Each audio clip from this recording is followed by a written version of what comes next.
بسم الله الرحمن الرحيم. الحمد لله رب العالمين، وأصلي وأسلم على النبي المصطفى الأمين، ثم أما بعد.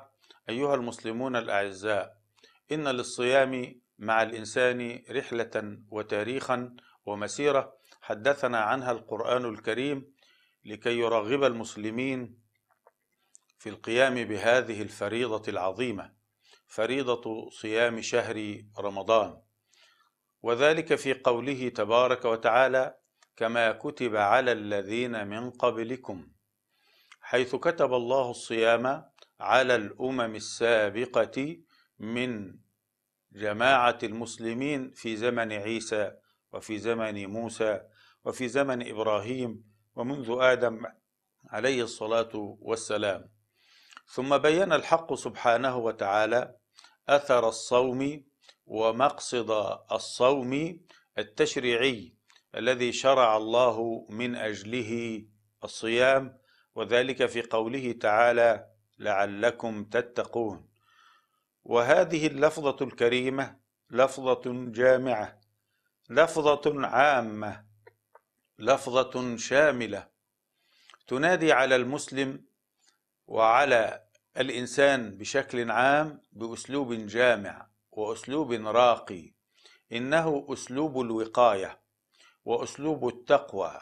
فالمادة اللغوية لهذا المصطلح تؤكد أن من أراد الوقاية، وأن من أراد أن يحفظ نفسه من الآثام والشرور، ومن أراد أن يحفظ نفسه وأن يقي نفسه من الأوبئة ومن الأمراض ومن المخاطر بشكل عام، فالصيام أسلوب ناجع ونافع في هذا المضمار.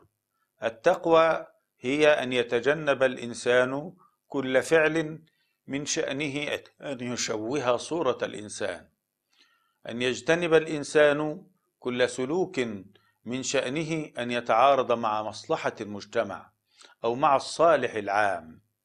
والوقاية هنا التي يحققها الصيام نرى أنها وقاية تعالج النفس في قصورها، والنفس في انحرافها، والتقوى تعالج النفس في خروجها عن الصراط المستقيم.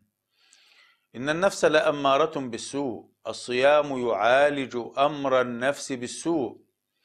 الصيام يبدع في النفس مجالا جديدا، هو مجال النفس اللوامة. يقول تعالى: لا أقسم بيوم القيامة ولا أقسم بالنفس اللوامة.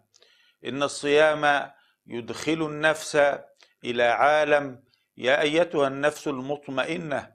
والنفس المطمئنة هذه هي التي آمنت بالله وآمنت بتشريعات الله وبأحكام الله، ومنها الصيام.